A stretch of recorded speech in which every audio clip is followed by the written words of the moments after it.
ശംശയ്ക്ക് സ്തുതിയായിരിക്കട്ടെ. അപ്പസ്തോലന്മാരുടെ പ്രവർത്തികളെക്കുറിച്ച് എന്താണ് ആദിമസഭയിലെ അപ്പസ്തോലന്മാർ സംസാരിച്ചതും പ്രവർത്തിച്ചതും എന്നുള്ളതിനെക്കുറിച്ച് അപ്പസ്തോലനായ ലൂക്ക വളരെ വ്യക്തതയോടെ നമുക്ക് എഴുതി തന്നിരിക്കുന്ന അപ്പസ്തോല പ്രവൃത്തി വായിച്ച് മുന്നോട്ട് പോകുന്നൊരു സെഗ്മെൻറ്റിലാണ് നമ്മളായിരിക്കുന്നത്. ഇന്ന് 2-ാം അധ്യായത്തിൻ്റെ 1-ാം വാക്യം മുതൽ നമ്മളൊന്ന് ചിന്തിക്കുകയും വായിക്കുകയും ചെയ്യുകയാണ്. പെന്തക്കൊസ്തയുടെ ദിവസം ആഗതമായപ്പോൾ അവരെല്ലാം ഒരു സ്ഥലത്ത് ഒരുമിച്ച് കൂടിയിരുന്നു. വളരെ അസ്വസ്ഥതയോടുകൂടെ ഒരു കാലത്ത് കേട്ടുകൊണ്ടിരുന്നൊരു പേരാണ് പെന്തക്കൊസ്ത് എന്നൊരു പേര്. പൊതുവേ നമ്മളെപ്പോലുള്ളവരെ ഒരുപാട് അസ്വസ്ഥതപ്പെടുത്തി. എൻ്റെയൊക്കെ ചെറുപ്പകാലത്ത് പ്രത്യേകിച്ച് കരിസ്മാറ്റിക് പ്രസ്ഥാനങ്ങളുമായി മുന്നോട്ട് പ്രാർത്ഥനയൊക്കെ ആയിട്ട് മുന്നോട്ട് പോകുന്ന ഒരു കാലഘട്ടം നമ്മുടെ സഭയിൽ വളരെ ശക്തമായി മുന്നോട്ട് വന്നൊരു സമയത്ത് എന്തോ ഭയത്തോടെ അസ്വസ്ഥതയോടെ കാണുന്ന കേൾക്കുന്ന ഒരു പേരായിരുന്നു പെന്തക്കൊസ്ത്. പിന്നീട് ബൈബിൾ വായിച്ചപ്പോഴാണ് ഞാൻ ആദ്യമായിട്ട് തിരിച്ചറിയുന്നത് ഇത് നമുക്ക് അസ്വസ്ഥതപ്പെടുത്തേണ്ട ഒരു പേരല്ല. ആദിമസഭയ്ക്ക് വളരെ പ്രധാനപ്പെട്ട ഒരു വിഷയമായിരുന്നു, വളരെ പ്രധാനപ്പെട്ട ഒരു ആചാരം അല്ലെങ്കിൽ ഒരു ദിവസമായിരുന്നു ഈ പെന്തക്കൊസ്ത് എന്നുള്ളത് പിന്നീടാണ് നമ്മൾ തിരിച്ചറിയുന്നത്. ഇവിടെ അപ്പസ്തോല പ്രവൃത്തിയുടെ 2-ാം അധ്യായത്തിൽ നമ്മൾ വായിക്കുന്നത് ഇങ്ങനെയാണ്: പെന്തക്കൊസ്തയുടെ ദിനം ആഗതമായപ്പോൾ അവരെല്ലാവരും ഒരു സ്ഥലത്ത് ഒരുമിച്ച് കൂടി. പഴയ നിയമസഭയ്ക്ക് പ്രത്യേകിച്ച് യഹൂദരടങ്ങുന്ന എല്ലാവരും, പ്രത്യേകിച്ച് യേശുവിൻ്റെ 12 ശിഷ്യന്മാരടങ്ങുന്ന ഗലീലിക്കാരായിട്ടുള്ള എല്ലാവരും അടങ്ങുന്ന അവർക്ക് പോലും വളരെ പ്രധാനപ്പെട്ട ഒരു ദിവസമായിരുന്നു പെന്തക്കൊസ്ത്.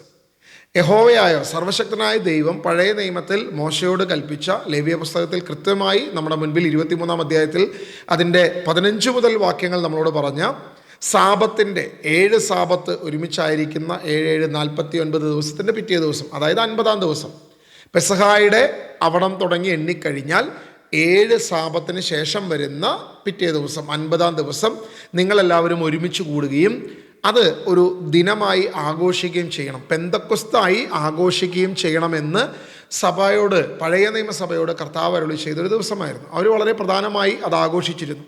അത് കൊയ്ത്തിൻ്റെ ഉത്സവമായിട്ട്, അതായത് കൊയ്ത് കഴിഞ്ഞ് കർത്താവിന് സമർപ്പിക്കേണ്ട ഒരു ദിവസമായിട്ട്. പഴയ നിയമസഭയ്ക്ക് പ്രധാനമായും ജെറുസലേം ദേവാലയത്തിൽ ഒരുമിച്ച് കൂടേണ്ട പ്രധാന 3 ദിവസങ്ങളാണ്.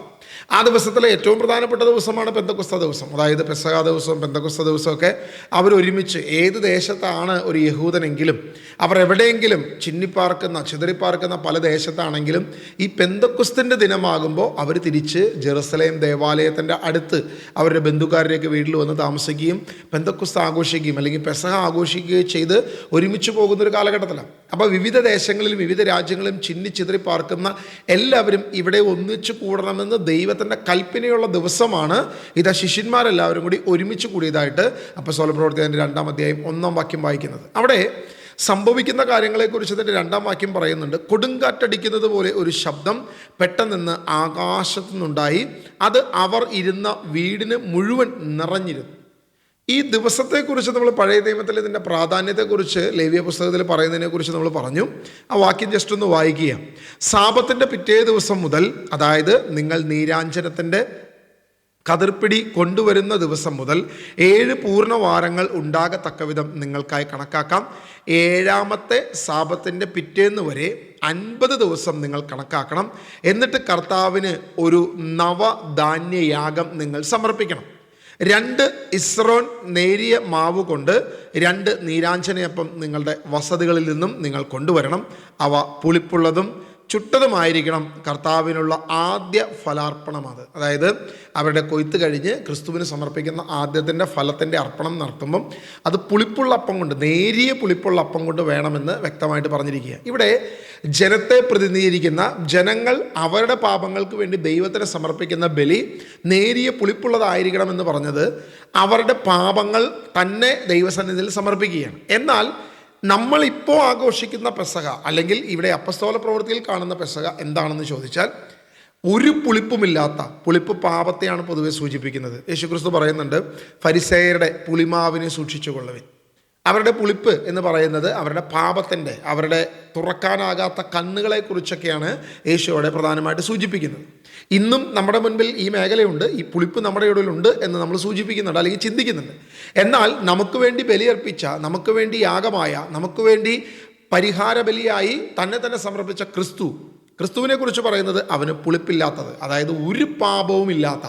അപ്പോസ്തലനായ പത്രോസ് തൻ്റെ ലേഖനത്തിൽ പറയുന്നുണ്ട്, പാപം ഒഴികെ സകലത്തിനും നമ്മോട് സമനായി ഒരു മനുഷ്യനായി, പൂർണ്ണ മനുഷ്യനായവൻ ഭൂമിയിൽ വരുമ്പോൾ പാപമൊഴികെ പാപത്തിൻ്റെ കാര്യത്തിൽ മാത്രമാണ് അവന് വ്യത്യസ്തതയായിട്ട് നമുക്ക് കാണാൻ പറ്റുക. അപ്പോൾ യേശു ക്രിസ്തു പുളിപ്പില്ലാത്ത അപ്പം നമുക്ക് വേണ്ടി, അല്ലെങ്കിൽ പുളിപ്പില്ലാത്ത അവൻ്റെ ശരീരം, പാപമില്ലാത്ത അവൻ്റെ ശരീരം നമുക്ക് വേണ്ടി ബലിയർപ്പിച്ചു. ഇതാ ദിവസങ്ങൾ എണ്ണി 50-ാം ദിവസം 40 ദിവസം യേശു ശിഷ്യന്മാരോട് കൂടെ ഉണ്ടായിരുന്നുവെന്ന് അപ്പോസ്തല പ്രവൃത്തി 1-ാം വാക്യം നമ്മൾ വായിക്കുന്നു. എന്നാൽ പെന്തക്കോസ്ത് വന്നപ്പോൾ, അപ്പോൾ 50-ാമത്തെ ദിവസം വന്നപ്പോൾ പരിശുദ്ധാത്മാവിൻ്റെ ആഗമനം അവിടെ ഉണ്ടാകുന്നു. അതിനെക്കുറിച്ച് പറയുകയാണ്, കൊടുങ്കാറ്റടിക്കുന്നത് പോലെ ഒരു ശബ്ദം പെട്ടെന്ന് ആകാശത്തുണ്ടായി. എന്തിനാണ് കൊടുങ്കാറ്റടിക്കുന്ന പോലെ ഒരു ശബ്ദം ഉണ്ടായത്? എന്തിനാണത് പെന്തക്കോസ്തയിലേക്ക് കൃത്യമായിട്ട് ദൈവം തിരഞ്ഞെടുത്തത്? എന്തിനാണ് കർത്താവിൻ്റെ ആത്മാവ് വരുന്നത് പെന്തക്കോസ്ത ദിനം തന്നെയാകണമെന്ന് ദൈവം ആഗ്രഹിച്ചത്? ഇങ്ങനെ 2-3 കാര്യങ്ങൾ നമ്മൾ ഈ വീഡിയോയിൽ ചിന്തിക്കുക.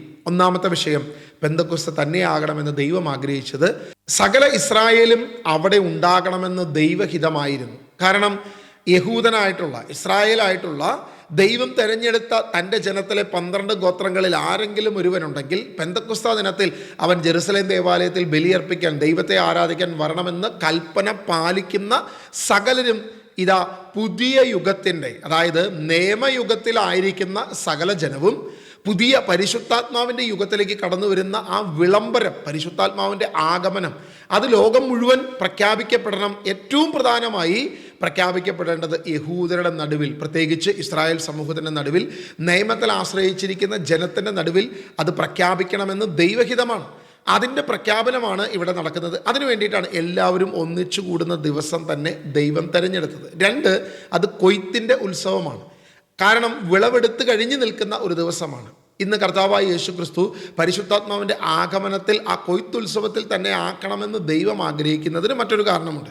അതിലേക്ക് നമുക്ക് കടന്നു വരാം. അതിനു മുൻപ്, കൊടുങ്കാറ്റടിക്കുന്നത് പോലെ ഒരു ശബ്ദം പെട്ടെന്ന് ആകാശത്തുണ്ടായി. യേശു ക്രിസ്തു വളരെ വ്യക്തമായി നിക്കോദേമോസിനോട് പറയുന്നുണ്ട്, അല്ലയോ നിക്കോദേമോസേ, കാറ്റ് അതിനിഷ്ടമുള്ളിടത്തേക്ക് വീശുന്നു. അതെവിടെ നിന്ന് വരുന്നു, എവിടേക്ക് പോകുന്നു, നീ അറിയുന്നില്ല. പരിശുദ്ധാത്മാവിനെ കുറിച്ച് ഒരു ചെറിയ ഒരു ബോധ്യം നിക്കോദേമോസിന് കർത്താവിൻ്റെ ആത്മാവ് കൊടുക്കുന്നത് കാറ്റിനെ കുറിച്ചാണ് പറഞ്ഞിട്ട്, കാറ്റിന് സമാനമായ ഒരു ഉപമ കൊടുത്തിട്ടാണ് നിക്കോദേമോസിനോട് പറയുന്നത്. ഇവിടെ ദൈവപിതാവ് കർത്താവായ യേശു ക്രിസ്തു, പരിശുദ്ധാത്മാവ് ഉദ്ദേശിക്കുന്നത് പരിശുദ്ധാത്മാവിൻ്റെ ആഗമനത്തെക്കുറിച്ച് പറയുമ്പം കാറ്റിനെ സൂചിപ്പിക്കുന്ന ഒരു ബോധ്യം കൊടുത്ത് അപ്പസ്തോലന്മാരിലേക്ക് ഇതാ ആ കാറ്റ്, കൊടുങ്കാറ്റടിക്കുമ്പം അവരിലേക്ക് ആ ബോധ്യം വരണം, പരിശുദ്ധാത്മാവിൻ്റെ ആഗമനമാണ് ഇവിടെ സംഭവിക്കുന്നത് എന്ന തിരിച്ചറിവ് അവർക്ക് കൊടുക്കുക. വീണ്ടും അടുത്ത വാക്യം പറയുകയാണ്, അഗ്നി പോലുള്ള വിഭജിക്കപ്പെട്ട നാവുകൾ അവർക്ക് കാണപ്പെട്ടു, ഓരോന്ന് ഓരോരുത്തരുടെയും മേൽ ഇറങ്ങി വന്നു. അവർ പരസ്പരം കാണുകയാണ്. പത്രോസിൻ്റെ മേൽ ഒരു അഗ്നിനാവ് വന്ന് നിൽക്കുന്നത് യാക്കോബും യോഹന്നാനും മറ്റ് ശിഷ്യന്മാരും കാണുന്നത് പോലെ പരസ്പരം ഓരോരുത്തരുടെ ശിരസിൻ്റെ മുകളിൽ ഒരു അഗ്നിനാവ് വന്ന് നിൽക്കുന്ന തരത്തിൽ, ഒരു അഗ്നി നിൽക്കുന്ന രീതിയിൽ അവരുടെ ശിരസിൽ അത് പ്രകടമായി നഗ്നനേത്രങ്ങളിൽ കാണുന്ന രീതിയിൽ അവിടെ കാണുകയാണ്. യഹൂദരെ സംബന്ധിച്ചിടത്തോളം, പ്രത്യേകിച്ച് പഴയ നിയമസഭയെ സംബന്ധിച്ചിടത്തോളം, അഗ്നി ദൈവ സാന്നിധ്യത്തെ സൂചിപ്പിക്കുന്നു. പ്രധാനമായി നിയമം നൽകപ്പെട്ട മോശയ്ക്ക് ആദ്യമുണ്ടായ ദൈവിക ദർശനം അവിടെ നമ്മൾ കാണുന്നുണ്ട്. ഒരു അഗ്നിയുടെ നടുവിൽ നിന്നാണ് ദൈവം സംസാരിക്കുന്നത്. രണ്ടാമത്, വളരെ പ്രധാനമായി മോശയും ഏലിയും യേശുവിൻ്റെ അടുത്ത് വന്ന് സംസാരിക്കുന്ന വളരെ പ്രധാനപ്പെട്ട പ്രവാചകന്മാരിൽ ഏലിയ പ്രവാചകൻ്റെ മേൽ അഗ്നി ഇറങ്ങി വന്ന് തൻ്റെ ബലിയെ സ്വീകരിക്കുന്ന ദൈവത്തെ കാണാം. ഇസ്രായേലിന് മുൻപിൽ അഗ്നിത്തൂണായി ദൈവം നിന്നതായിട്ട് വചനം പറയുന്നു. ഇങ്ങനെ പഴയ നിയമത്തിലുടനീളം അഗ്നിയെ സൂചിപ്പിക്കുന്നത് ദൈവ സാന്നിധ്യമായിട്ടാണ് അവിടെ കാണുന്നത്. കെടാത്തൊരു വിളക്ക് ദൈവത്തിൻ്റെ സാന്നിധ്യത്തിൻ്റെ മുൻപിൽ എപ്പോഴും കത്തിച്ചു വെക്കുന്നത് യഹൂദരുടെ പ്രധാനപ്പെട്ട വിഷയമായിരുന്നു. ഇങ്ങനെ ആ അഗ്നിയെ സൂചിപ്പിക്കുന്നു. അഗ്നിനാവ് അവരുടെ ശിരസിൽ, അതായത് ദൈവിക അധികാരം, ദൈവത്തിൻ്റെ സാന്നിധ്യം ഇതാ ശിഷ്യന്മാരുടെ മേൽ വന്നു, ശക്തി ശിഷ്യന്മാരുടെ മേൽ വന്നു എന്ന് പരസ്പരം അവർ കാണുന്നു. അത് നാവായിട്ടാണ് കാണുന്നത്, അഗ്നിനാവായിട്ടാണ് കാണുന്നത്. എന്തുകൊണ്ടാണ് അഗ്നിനാവായിട്ട് കാണുന്നത്? നാവ് എന്തിനെ സൂചിപ്പിക്കുന്നു എന്ന് ചോദിച്ചാൽ സംസാരത്തിനെ സൂചിപ്പിക്കുന്നു. ദൈവത്തിൻ്റെ വചനം പ്രഖ്യാപിക്കാനുള്ള അധികാരത്തെ ഈ നാവിനെ സൂചിപ്പിക്കുന്നു. ഇന്ന് അപ്പസ്തോലന്മാർക്കാണ് ഈ അധികാരം. പഴയ നിയമത്തിൽ നമ്മൾ കാണുന്നുണ്ട് ദൂത് കൊടുക്കുന്ന ദൂതന്മാരെ, ദൈവിക ദൂതന്മാരെ, ദൈവത്തിൻ്റെ ആ ദൂതഗണത്തെയൊക്കെ കാണുന്നുണ്ട്. എന്നാൽ അവരിൽ നിന്നും അത് മാറ്റി സുവിശേഷ പ്രഘോഷണം മനുഷ്യരിലൂടെ ദൈവം വെളിപ്പെടുത്തുകയാണ്. ഇന്ന് ലോകം മുഴുവൻ ഈ സുവിശേഷം പ്രഘോഷിക്കപ്പെടണം. എനിക്ക് വേണമെങ്കിൽ ഈ സുവിശേഷം തൻ്റെ ദൂതന്മാരിലൂടെ പ്രഖ്യാപിക്കാം, ഈ ദൂതന്മാരിലൂടെ ലോകത്തോട് പറയാം. സമാധാനത്തിൻ്റെ ദൂതന്മാരുണ്ട്, അല്ലെങ്കിൽ യുദ്ധകാഹളം മുഴക്കുന്ന ദൂതന്മാരുണ്ട്. ഇന്നിങ്ങനെ അനേക ദൂതന്മാർ ദൈവത്തിനുണ്ടെങ്കിലും ദൈവത്തിന് ആ ദൂതന്മാരിലൂടെ അല്ല തൻ്റെ സുവിശേഷം പ്രഘോഷിക്കാൻ ആഗ്രഹിക്കുന്നത്. പകരം ദൈവത്തിൻ്റെ പരിശുദ്ധാത്മാവ് നിറഞ്ഞ സഭയിലൂടെ, തിരഞ്ഞെടുക്കപ്പെട്ട മനുഷ്യരിലൂടെ, നമ്മളിലൂടെ സുവിശേഷം പ്രസംഗിക്കാൻ ദൈവം ആഗ്രഹിക്കുക. ഇന്ന് പലർക്കും താല്പര്യമില്ല. ഒരു ക്രിസ്ത്യാനി എന്ന രീതിയിൽ ജീവിക്കണമെന്ന് മാത്രം ആഗ്രഹിക്കുന്നു. പകരം സുവിശേഷ പ്രഘോഷണത്തിനോ ദൈവവചനം പറയുന്നതിനോ എല്ലാവരും വിമുഖത കാണിക്കുന്ന ഒരു കാലഘട്ടത്തിലാണ് നമ്മൾ ജീവിക്കുന്നത്. എന്നാൽ കർത്താവ് ആഗ്രഹിക്കുന്നത് ദൂതന്മാരിൽ നിന്നും മാറ്റി നമ്മളിലൂടെ, ദൈവജനത്തിലൂടെ, തിരഞ്ഞെടുക്കപ്പെട്ട കർത്താവിൻ്റെ മക്കളിലൂടെ സുവിശേഷം പ്രസംഗിക്കാൻ ആഗ്രഹിക്കുന്ന ഒരു ദൈവത്തെ നമ്മൾ കാണുന്നത്. എത്ര പേര് ആഗ്രഹിക്കുന്നു കർത്താവിൻ്റെ വചനം പ്രഘോഷിക്കുവാൻ? ഇതാ രണ്ടാം വാക്യത്തിൽ വ്യക്തമായിട്ട് കാണുന്നു, കൊടുങ്കാറ്റടിക്കുന്ന പോലെ ശബ്ദം. മൂന്നാം വാക്യത്തിൽ നമ്മൾ കാണുന്നു അഗ്നിനാവ് പോലെ അവരുടെ ശിരസിൽ നിൽക്കുന്നത്. ഇങ്ങനെയെല്ലാം നമ്മളോട് കാണിക്കുന്ന, നമ്മളോട് പറയുന്ന ഒരു ദൈവദൂത്, അത് വളരെ പ്രധാനപ്പെട്ടതാണ്. നമ്മോട് സംസാരിക്കുന്ന, നമ്മോട് ഇടപഴകുന്ന, നമ്മുടെ മേൽ അധികാരം നൽകുന്ന, മറ്റുള്ളവരോട് പറയാൻ ആഗ്രഹിക്കുന്ന സുവിശേഷത്തിൻ്റെ ശക്തി ഇന്ന് നമ്മുടെ മേൽ നാവുകളായി ദൈവം നിക്ഷേപിച്ചു വെച്ചിരിക്കുകയാണ്. ഇത് എന്തുകൊണ്ട് ഇതേ പെന്തക്കോസ്ത ദിനം തെരഞ്ഞെടുത്തു എന്ന് ചോദിച്ചാൽ രണ്ട് പ്രധാനപ്പെട്ട വിഷയമാണ്. എല്ലാവരും ഈ വിളംബരം കേൾക്കണം. സകല യഹൂദരും, പുറം ജാതിയിൽ അല്ലെങ്കിൽ പുറം രാജ്യങ്ങളിൽ താമസിക്കുന്ന എല്ലാ യഹൂദരും ഈ മെസ്സേജ്, കർത്താവായ യേശു ക്രിസ്തു രക്ഷകനായ ദൈവം ഭൂമിയിൽ വന്നു, അവൻ മരിച്ചു, മൂന്നാം ദിവസം ഉയർത്തെഴുന്നേറ്റു, അവൻ്റെ നാമം പ്രഖ്യാപിക്കപ്പെടണം, പരിശുദ്ധാത്മാവിനെ കുറിച്ച് വ്യക്തമായി പറയപ്പെടണം, ലോകം മുഴുവൻ അത് അറിയണം. ഇത് ഒന്നാമത്തെ ഉദ്ദേശമാണ്. സകല ദേശത്തുമുള്ള ചിന്നിപ്പാർക്കുന്ന യഹൂദരും ഇസ്രായേലിൽ, ജെറുസലേമിൽ ഒരുമിച്ച് കൂടുന്ന ദിനം തന്നെ ആയിരിക്കണം ഈ പരിശുദ്ധാത്മാവിൻ്റെ വിളംബരമെന്ന് ദൈവം ആഗ്രഹിച്ചു. എന്നാൽ അതോടൊപ്പം തന്നെ കൊയ്ത്തുത്സവമായ ഈ ദിനത്തിൽ വിളവിൻ്റെ നാഥനായ കർത്താവായ യേശു ക്രിസ്തുവിനോട് വിളവധികം വേലക്കാരോ ചുരുക്കം എന്ന് കർത്താവായ യേശു ക്രിസ്തു ആത്മഗതം പറയുന്നത് പോലെ അനേക വിളവുകൾ ലോകം മുഴുവൻ കിടക്കുക. ഈ വിളവിനെ ഒന്നിച്ചു കൂട്ടാനുള്ളൊരു ഈ കൊയ്ത്ത് നടത്തണം. ഈ കൊയ്ത്ത് നടത്തേണ്ടത് സുവിശേഷ പ്രഘോഷണത്തിലൂടെയാണ്. അതിനാണ് അഗ്നിനാവ് അവിടെ വന്ന് നിൽക്കുന്നത്. അഗ്നിനാവിലൂടെ സുവിശേഷം പ്രസംഗിച്ച് അനേകരെ ക്രിസ്തുവിലേക്ക് എത്തിച്ച് ഒരു കൊയ്ത്ത് നടത്തുക, ക്രിസ്തുവിന് വേണ്ടി ഒരു കൊയ്ത്ത് നടത്തുക. അത് ഭൗതികമായ നെല്ല് കൊയ്യുന്നതല്ല, ആ നെല്ല് കളപ്പുരയിൽ ശേഖരിക്കുന്നതല്ല, പകരം ആത്മാക്കളെ കൊയ്യുന്ന, അനേക ആത്മാക്കളെ, വിജാതീയരോ സ്വജാതീയരോ ക്രിസ്ത്യാനികളെന്ന് അഭിമാനിക്കുന്നവരോ ആയ എല്ലാവരെയും ക്രിസ്തുവിലേക്ക് എത്തിക്കേണ്ട, ക്രിസ്തുവിലേക്ക് കൊയ്തെടുക്കേണ്ട, ക്രിസ്തുവിലേക്ക് കൊയ്ത് സൂക്ഷിക്കേണ്ട ഒരു ദിനമാണ് പെന്തക്കോസ്ത ദിനം. ആ ദിനമാണ് ദൈവത്തിൻ്റെ ആത്മാവ് കടന്നു വരുന്നത്. ആ ദിനമാണ് കൃപായുഗത്തിൻ്റെ ആരംഭം, പരിശുദ്ധാത്മാവിൻ്റെ ആഗമനമായി ഇതാ കടന്നു വരുന്നത്. 50-ാമത്തെ ദിവസം, യേശു ഉയർത്തെഴുന്നേറ്റതിൻ്റെ 50-ാമത്തെ ദിവസമാണ് ഏറ്റവും പ്രധാനമായി ഈ ദിവസം നമ്മൾ കാണുന്നത്. അന്നാണ് ലോകം മുഴുവൻ കൊയ്ത്ത് നടത്തേണ്ടത്, അല്ലെങ്കിൽ കൊയ്ത്തിൻ്റെ ഉത്സവം തുടങ്ങുന്ന ദിനമായി നമ്മൾ കാണുന്നത്. ഇന്ന് നമ്മൾ പൊതുവേ കൊയ്ത്തിൻ്റെ ദിനമെന്നും അല്ലെങ്കിൽ വിളവെടുപ്പിൻ്റെ ദിനമെന്നൊക്കെ പറഞ്ഞ് നമ്മൾ ആഘോഷിക്കുന്നത് ഈ കേരളത്തിൻ്റെ ദേശീയോത്സവമായി കണക്കാക്കപ്പെടുന്ന, അല്ലെങ്കിൽ പറഞ്ഞു പരത്തിയിരിക്കുന്ന, നമ്മളെ അടിച്ചേൽപ്പിച്ച വിജാതീയ ആചാര അനുഷ്ഠാനമായ ഓണമാണ്. അതാണ് നമ്മുടെ ദേവാലയങ്ങളിൽ പോലും കൊയ്ത്തിൻ്റെ ഉത്സവം, വളരെ മഹോന്നതമായ ഉത്സവം, വളരെ സന്തോഷകരമായ ഉത്സവം എന്നൊക്കെ പറഞ്ഞിട്ട് മഹാബലിയുടെ ഉത്സവമായി, എല്ലാ ബലികളെക്കാളും ശ്രേഷ്ഠമായ ബലിയാണ് മഹാബലി എന്നൊക്കെ പറഞ്ഞ് പ്രസംഗിക്കുന്ന പുരോഹിതരെയും മറ്റുള്ളവരെയൊക്കെ കാണുന്ന ഒരു കൊയ്ത്തിൻ്റെ ഉത്സവമായി ആഘോഷിക്കപ്പെടുന്ന ദിനം. യഥാർത്ഥത്തിൽ ദൈവം ആഗ്രഹിച്ചുകൊണ്ട് ദൈവം നടത്തിയ ഏറ്റവും പ്രധാനപ്പെട്ട ഈ പെന്തക്കോസ്ത ദിനത്തിൻ്റെ ആഘോഷം ഇന്ന് സഭയിൽ ഇല്ലാതെയായി പോയിരിക്കുന്നു. മറ്റ് പല ഉത്സവങ്ങൾക്കും ആഘോഷങ്ങൾക്കും പെരുന്നാളുകൾക്കും ആചാരങ്ങൾക്കും വിശുദ്ധരുടെ ദിനങ്ങൾക്കും നമ്മൾ പ്രാധാന്യം കൊടുക്കുമ്പം സഭ, പഴയ നിയമസഭ ഏറ്റവും പ്രാധാന്യം കൊടുത്ത ഈ പെന്തക്കോസ്ത ദിനം, അല്ലെങ്കിൽ ഇസ്രായേൽ സമൂഹം വളരെയധികം പ്രാധാന്യം കൊടുത്ത ഈ പെന്തക്കോസ്ത ദിനം ഇന്ന് നമ്മുടെ സമൂഹത്തിൽ യാതൊരുവിധ പ്രാധാന്യവും ഇല്ലാതെയായിരിക്കുന്നു. ഇതിൻ്റെ കാരണം എന്താണെന്ന് ചിന്തിച്ചാൽ വളരെ കൃത്യമായി നമുക്ക് മനസ്സിലാക്കാം. ലോകം മുഴുവൻ പ്രഖ്യാപിക്കപ്പെടേണ്ടത് സുവിശേഷമാണ്. അത് പ്രഖ്യാപിക്കപ്പെട്ട ദിവസം പെന്തക്കോസ്ത ദിവസമാണ്. അത് പ്രഖ്യാപിക്കുന്നത് നാവുകൊണ്ട് സുവിശേഷമാണ്. അത് ഉദ്ദേശിക്കുന്നത് കൊയ്ത്താണ്. അത് ലോകം മുഴുവൻ പ്രഖ്യാപിക്കപ്പെടുമ്പോൾ ആത്മാക്കളുടെ കൊയ്ത്താണ് ദൈവം ഉദ്ദേശിക്കുന്നത്, ദൈവം ആഗ്രഹിക്കുന്നത്. ഇതിനെ തടയാൻ സാത്താൻ അവൻ്റെ എല്ലാവിധ തന്ത്രങ്ങളും എടുക്കും. മറ്റെല്ലാ ആഘോഷങ്ങൾക്കും നമ്മൾ പ്രാധാന്യം കൊടുക്കുമ്പോൾ പെന്തക്കോസ്തയ്ക്ക് നമ്മൾ പ്രാധാന്യം കൊടുക്കാതിരിക്കുന്നതിൻ്റെ കാരണം സാത്താൻ്റെ കുതന്ത്രമാണ് ഇതിൻ്റെ പിന്നിൽ പ്രവർത്തിക്കുന്നത്.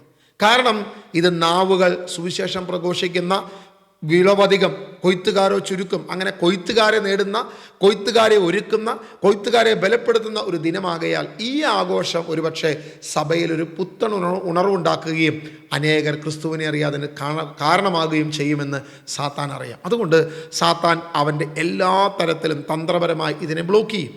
ഒരു തരത്തിലും ഈ പെന്തക്കുസ്ത ദിനം ആഘോഷിക്കാതെ അല്ലെങ്കിൽ ഈ ആഘോഷം മുന്നോട്ട് പോകാത്ത തരത്തിൽ സാത്താൻ അതിനെ ബ്ലോക്ക് ചെയ്യുകയാണ് പൊതുവെ ഉണ്ടാകുന്നത്. 1 കൊരിന്ത്യർ അതിൻ്റെ 16-ാം അധ്യായം 8-ാം വാക്യം നമ്മൾ വായിക്കുമ്പം, എന്നാൽ പെന്തക്കുസ്ത വരെ ഞാൻ എഫേസുസിൽ താമസിക്കുമെന്ന് പൗലോസ് പറയുന്നു. കാരണം പറയുന്നുണ്ട്, ഫലദായകവും വിശാലവുമായ ഒരു വാതിൽ എനിക്ക് തുറന്നു കിട്ടിയിട്ടുണ്ട്, പ്രതിയോഗികളും വളരെയേറെയാണ്. എഫേസുസിൽ പൗലോസ് പോയി തൻ്റെ സുവിശേഷ വേലയ്ക്ക് താമസമാക്കുമ്പോൾ അപ്പസ്തോലൻ അവിടെ പറയുകയാണ്, ഞാൻ പെന്തക്കുസ്ത വരെ ഞാൻ ഇവിടെ തന്നെയായിരിക്കും. അവിടെ 2 കാര്യങ്ങളാണ്. ഒന്ന്, പെന്തക്കുസ്ത ദിനത്തിന് വളരെ പ്രാധാന്യം കൊടുക്കുന്നു. ആ ദിനം പരിശുദ്ധാത്മാവിൻ്റെ ആഗമനം, കൃപായുഗത്തിൻ്റെ ആരംഭ ദിനം വീണ്ടും സഭ ആഘോഷിച്ചു. അല്ലെങ്കിൽ പൗലോസ് വിശുദ്ധമായി സഭയിലേക്ക് കടന്നു വന്നതിന് ശേഷവും ആ ദിനത്തെ ആദിമസഭ വളരെ പ്രധാനമായി കണ്ടു എന്നുള്ളത് ഈ ലേഖനത്തിലെ ഈ വാക്യത്തിലൂടെ നമുക്ക് മനസ്സിലാക്കാൻ സാധിക്കും. ഇനി ആ ദിനം വരെ ഞാനിവിടെ കാത്തിരിക്കുന്നത് എന്തിനു വേണ്ടിയിട്ടാണെന്നാണ് പൗലോസ് പറയുന്നത്. എനിക്ക് വിശാലമായ സുവിശേഷത്തിൻ്റെ ഒരു വാതിൽ എനിക്ക് ഇവിടെ എഫേസുസിൽ തുറന്നു കിട്ടിയിരിക്കുന്നു. ആത്മാക്കളുടെ കൊയ്ത്തിന് വേണ്ടി എനിക്കൊരു ദിനം തുറന്നു കിട്ടിയിരിക്കുന്നു. അതുകൊണ്ട് ഞാൻ ആ ദിവസം വരെ അവിടെ കാത്തിരിക്കുമെന്ന് പറയുന്ന പൗലോസിനെ നമുക്കവിടെ കാണുകയാണ്. പ്രത്യാശയോടെ കാത്തിരിക്കുന്ന അപ്പസ്തോലനായ പൗലോസിനെ നമ്മളവിടെ കാണുകയാണ്. നമുക്ക് എത്ര പേർക്കുണ്ട് ഈ പ്രത്യാശ? നമ്മൾ എത്ര പേര് ആഗ്രഹിക്കുന്നുണ്ട് ഈ ദിനം ആഘോഷിക്കാം? ഇന്ന് സഭയിൽ യാതൊരുവിധ പ്രാധാന്യവുമില്ലാതെ വളരെ പേരിന് മാത്രം ഒരു ആഘോഷമായി മാറിപ്പോകുന്ന, പള്ളിയിൽ പോകുന്നവൻ മാത്രം അറിയുന്ന ഒരു ദിനമായി മാറുന്ന, അല്ലെങ്കിൽ നമ്മുടെ കാലചക്രത്തിൽ ഇന്ന് ഇല്ലാതെയായി പോകുന്ന, സഭയോടോ പുതിയ നിയമ യുവാക്കളോടോ പ്രഘോഷിക്കപ്പെടാതെ പോകുന്ന ഒരു ദിവസമായി ഇന്ന് മാറിക്കഴിഞ്ഞു ഈ പെന്തക്കുസ്ത ദിനം, അല്ലെങ്കിൽ പരിശുദ്ധാത്മാവിൻ്റെ ആഗമനത്തിൻ്റെ ദിനം. ഈ ദിവസം വളരെ പ്രാധാന്യമായി നമ്മൾ തിരിച്ചു കൊണ്ടുവരണം എന്നാണ് ഞാൻ ആഗ്രഹിക്കുന്നത്. നിങ്ങളും അങ്ങനെ ആഗ്രഹിക്കണമെന്നാണ് ഞാൻ. കാരണം അത് ആദിമസഭയുടെ പ്രധാനപ്പെട്ട വിഷയമായിരുന്നു. ആദിമസഭ ആ ദിവസത്തെ വളരെ സന്തോഷത്തോടെ കണ്ടിരുന്നു. ഒരു കാലത്ത് അസ്വസ്ഥതയോടെ ഈ പേരിനെ കാണാൻ തുടങ്ങിയപ്പം, അത് ആരൊക്കെയോ ശത്രുപക്ഷത്ത് നിർത്തി അവരെ കാണാൻ തുടങ്ങിയപ്പം, പെന്തക്കൊസ്ത എന്ന് വിളിച്ച് പലരെയും കളിയാക്കുകയും അല്ലെങ്കിൽ പലരെയും അസ്വസ്ഥതയെ കാണാൻ തുടങ്ങുന്ന ഒരു കാലഘട്ടത്തിൽ ഇതിന് യാതൊരുവിധ പ്രാധാന്യവും ഇല്ലാതെ പോയി. എന്നാൽ സഭയ്ക്ക് ഏറ്റവും പ്രധാനമായി കാണേണ്ട ഒരു ദിവസമാണെന്നും വിളവധികം വേലക്കാരോ ചുരുക്കമെന്ന് ആത്മകഥം പറഞ്ഞ യേശുവിൻ്റെ വാക്കുകളെ നമുക്ക് ഓർക്കാം. എല്ലാവരെയും കൊയ്ത്തുകാരാക്കുവാൻ ദൈവം ഒരുക്കട്ടെ എന്ന് പ്രാർത്ഥിക്കാം. അതിനായി അഗ്നിനാവുകൾ ഓരോരുത്തരുടെയും മേൽ വരട്ടെ. നമ്മുടെ ശിരസിൽ അഗ്നിനാവ് വന്നു കഴിയുമ്പോൾ ലോകത്തോട് സുവിശേഷം പറയുവാൻ ദൈവം നമ്മെ ഒരുക്കും. ദൈവത്തിൻ്റെ അധികാരം നമ്മുടെ മേൽ വരും. ആ കൊയ്ത്തിന് വേണ്ടി ദൈവം നമ്മെ ബലപ്പെടുത്തും, നമ്മെ ശക്തിപ്പെടുത്തുമെന്ന പ്രത്യാശയിൽ നമുക്ക് മുന്നോട്ട് പോകാം. ദൈവം അനുഗ്രഹിക്കട്ടെ. God bless you.